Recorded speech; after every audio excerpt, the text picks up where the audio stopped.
where else can you hear from Holsteins, Squirrels, Deacons, Spartans, and Cougars all in the same show? North Dakota High School football is back, baby, and we're excited to get you set for the new season.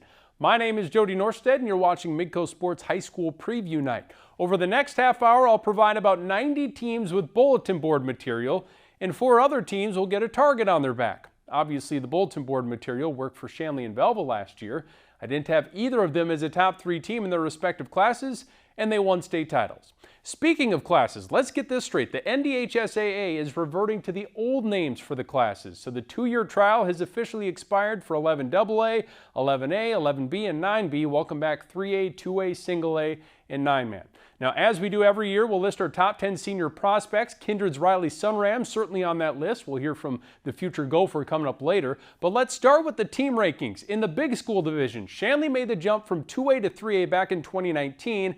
It only took 4 seasons to claim the state championship at the highest level. But now, how long can they stay on top?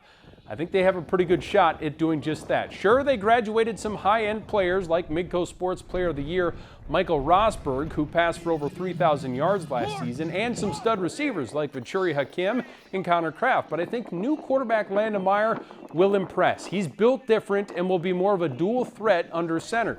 Defensively, the Leininger brothers, along with Cam Allers, should bolster the group.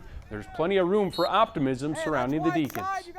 Obviously, you lose 3 D1 athletes, but I mean, we believe we have people that can step up and fill their shoes, maybe not in the way of being 6'8" and being 6'4", but in a way that still impacts the game in a positive way. I'd say I'm more of a mobile guy, like more running probably more than Michael did, but I still like throwing the ball. I mean, I haven't really played since JV season, early sophomore year, and then I filled in for the safety role, and then I stopped playing JV, but I'd say I'm more of a mobile guy, but still got arm talent too. At number 2, I know they finished the season with a thud last year, losing to 8th-seeded Century in the quarterfinals, but Cheyenne is a program that's played in 3 of the last 4 Dakota Bowls and has just 3 regular season losses over the past 5 years. That's incredible. The backfield has experience and talent, led by quarterback Caleb Deere. The defense, holes to fill after graduating 10 of their top 11 tacklers. Look for highly recruited junior Cade Petchak to become the next great pass rusher for the Mustangs, who have high hopes again. Yep, we're furious. We're ready to get back at it, come back and win games and get back to the playoffs and go all the way. We're obviously going to have to rely more on the skill positions because I feel like that's going to be our strong suit. We got amazing athletes all over the field, so we just got to give the ball to our playmakers and let them do what they do in the open field. Number 3 on my list is a program on the rise, as Minot has a team constructed to win the program's first playoff game since reaching the Dakota Bowl in 2017. The Magi returned a lot of key players from a defense that allowed just 2 touchdowns over the final 3 regular season games last year. The offense has some great weapons, highlighted by preseason player of the year in the division, receiver and defensive back Logan Conklin. Conklin caught 25 passes last year, turned 7 of those into touchdowns to go with 800 yards receiving. He's a big play waiting to happen, and they'll have to find creative ways to get him the ball. When he draws with me a play, I just try to take it in and catch it and make sure I don't drop it. My sophomore season, we didn't do the best, but we still put everything out there every night. But last year, we went 6 wins. We all played together, and we're just hoping to build on that this year. Over the last few years, they've had some success on the field, and I just like the way that they compete and play together. And, they're out here to accomplish their goals as well, and we're really looking forward to getting 2023 going. Century checks in at number 4, coming off a wild season, going from 0-5 and last team to make the playoffs to reaching the Dakota Bowl. The offense simply needs to be better than it was last year, and I think that happens. Number 5 likely would have been Davies had it not been for starting quarterback Mason Clabo being sidelined the entire season with an injury. Eagles will still be really good, but I'm giving the nod to Mandan. Junior Hudson Sheldon is a promising talented quarterback, but he'll have to find some early chemistry with some unproven receivers. Just ahead, a glimpse into AA, where Jamestown will go for a 3-peat. Find out why that will be so difficult when we return on Midco Sports. This high school preview show is presented by Agtegra, Wimmer's Diamonds, Modern Woodman of America, Austin Van Hove, and Avera Orthopedics. This high school preview show is presented by Bank of North Dakota, Northwest Tire, Sandy's Donuts, and South Dakota State University. What should we expect to see in Class 2A this season? One word: chaos. This was one of my toughest divisions to predict. Throw the top 4 names in a hat and I'm fine picking out any one of them because they each have big-time strengths paired with some question marks. A three-peat seems like a huge mountain to climb for Jamestown after graduating 11 outstanding seniors off last year's roster, including 6 All-State picks. I think the Blue Jays will be really good again, but I picked last year's runner-up Fargo North at number 1. Adam Rowland's squad returns 9 starters on both sides of the ball. Senior running back Peter Hagel will keep the chains moving for that offense, and second-year starter Ethan Welk has great rapport with his receivers like basketball superstar Jeremiah Sem. The defense faded in the second half of the season, but should be better with most of the personnel returning. Bottom line, this group has a lot of reasons to feel confident. It's everybody's weapon on our offense right now, so if you're going to focus on our receivers, all right, we'll just run the ball down your throat. If you're going to focus on the run game, we'll just throw over the top. So you got to kind of watch out for us everywhere. We got a lot of guys returning, so that's super nice. But then we've been playing together since we were really young, so we also have like team chemistry. But we're going to have to build up off of last year and just work even harder. North's biggest rival, South, checks in at number 2. The Bruins split a pair of meetings with North last year, suffering a playoff loss to the Spartans in the semis. Injuries plagued South last year, and they're excited to get impact players like running back and linebacker Dorian Sadness back out on the field. South's offense started to really click late in the season, but it's their defense that has me confident that they can beat anyone in the division. We have a chip on our shoulder coming into this year after losing in the semis last year to go to the Dome, so it's really exciting, you know. Our coach really prides defense, and we just don't want to let him down and let the guy next to you down because you're going to be playing, you know, for the other guy next to you. So you just don't want to let your team down, don't want to let your coaches down. As Jamestown seeks a three-peat, why not put them at 3 to start the season? Loaded senior class gone, but head coach Bill Nelson describes this year's group as deep and balanced. It's a classic Jamestown lunch pail group. A couple of juniors are battling for the starting QB spot, and I like the receiver weapons like junior Nate Walls and senior Tyson Jorson. This team understands there are question marks, but they're ready to answer them. I know we lost a lot, but we also can gain a lot from the players coming up. We have the talent to fill in their spots, and we can do exactly what we need to do, just win week by week. We've all kind of known that like we have a big target on our back the past couple of years, so we all know that we got to push each other, work hard in the off season, put in the time so we can, you know, be where we want to be at the end of the year. Red River grabs the number 4 spot, and how about the rise of the Rough Riders? This year's senior class experienced a winless varsity season in 2020, 4 wins in 2021, and 8 wins in a trip to the Final Four a year ago. They'll be really good in the trenches, led by All-State returner Lawson Lotus, and I think they have the best quarterback in the division in junior Pierce Parks. Red River reaching the Dakota Bowl isn't far-fetched. We got some guys that are just quiet leaders. They don't talk a whole lot to us adults, but they talk a lot to their buddies. So I think that transition's been good.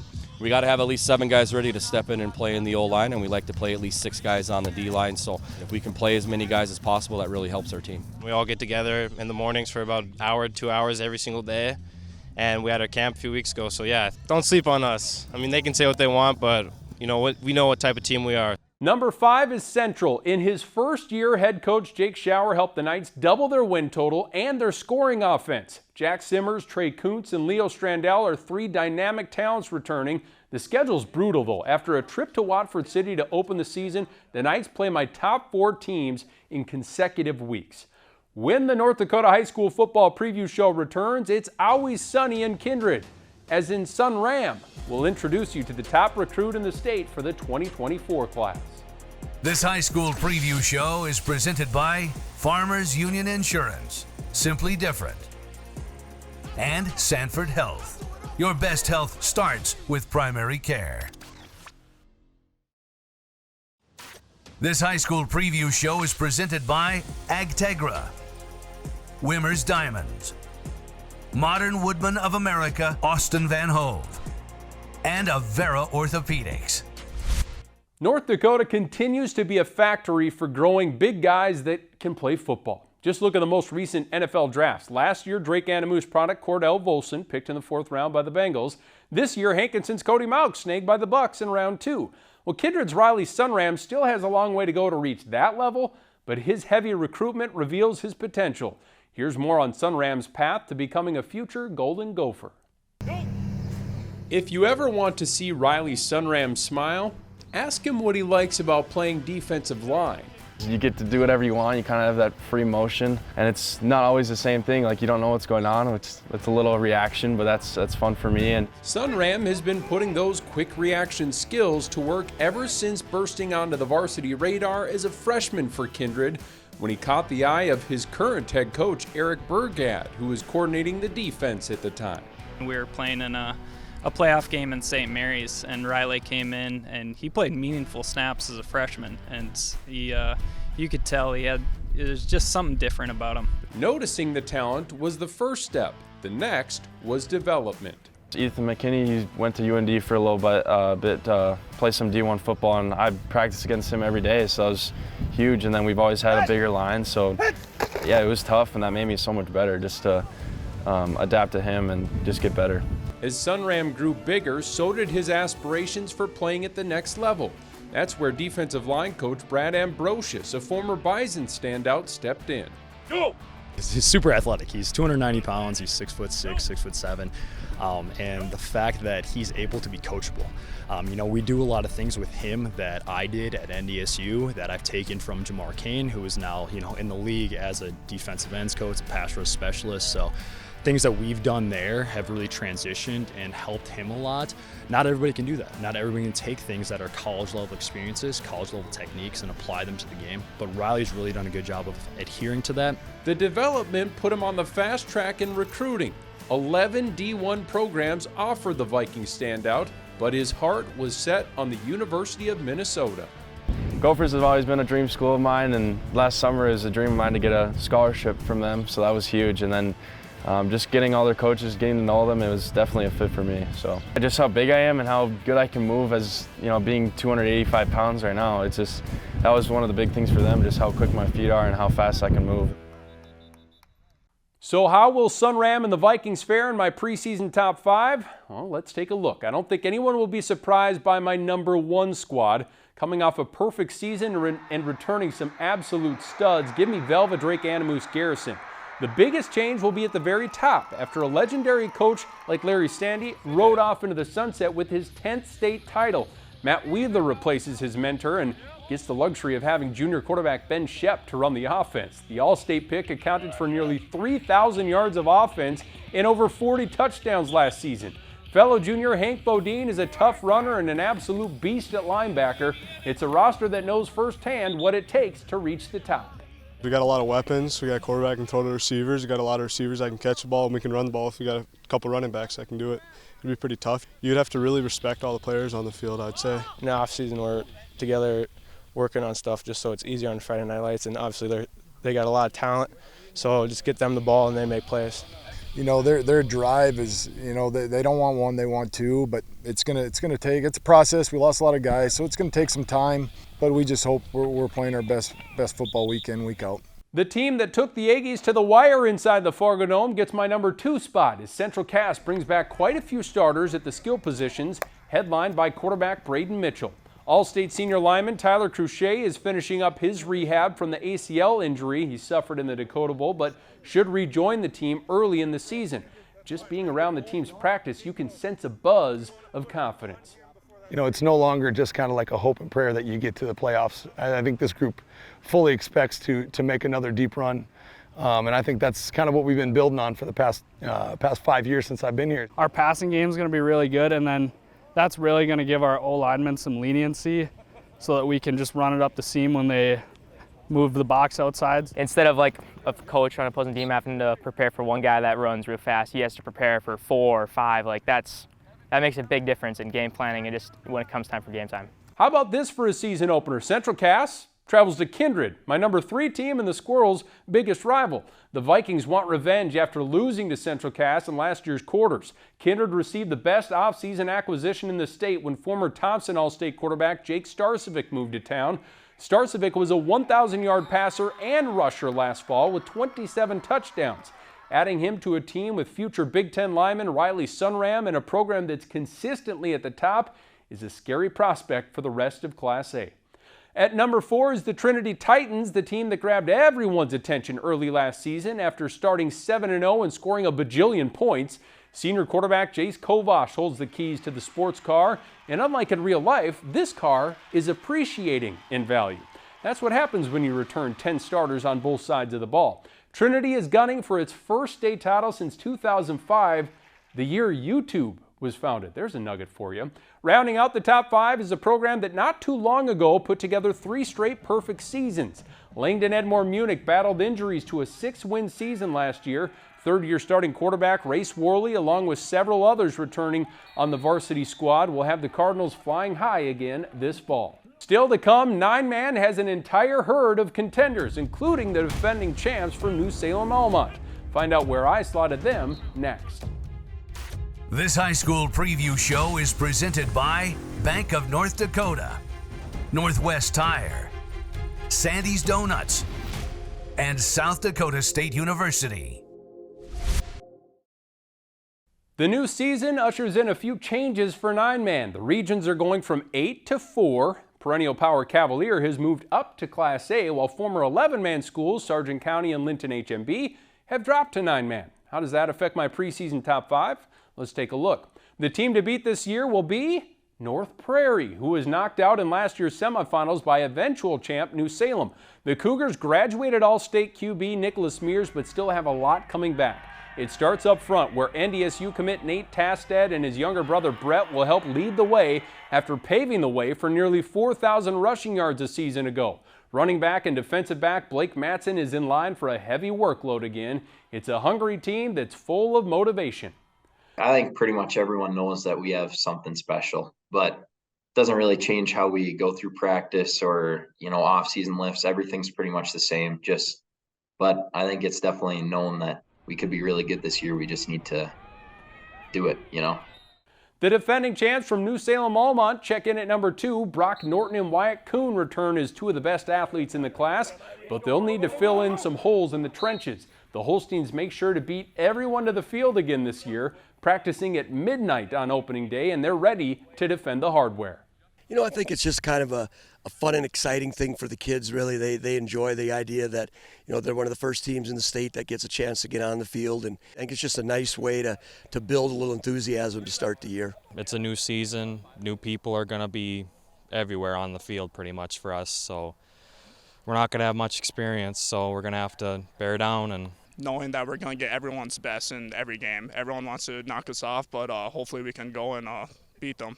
A decorated senior class is gone, but Lemoore Litchfield Marion should still make some noise. There's been a lot of young talent developing during their recent run of success, and head coach Andy Delabar feels they can surprise some teams this fall. The Lobos open with a big challenge, going against a very experienced Sargent County team that's moving down to the 9-man ranks for the first time since 2006.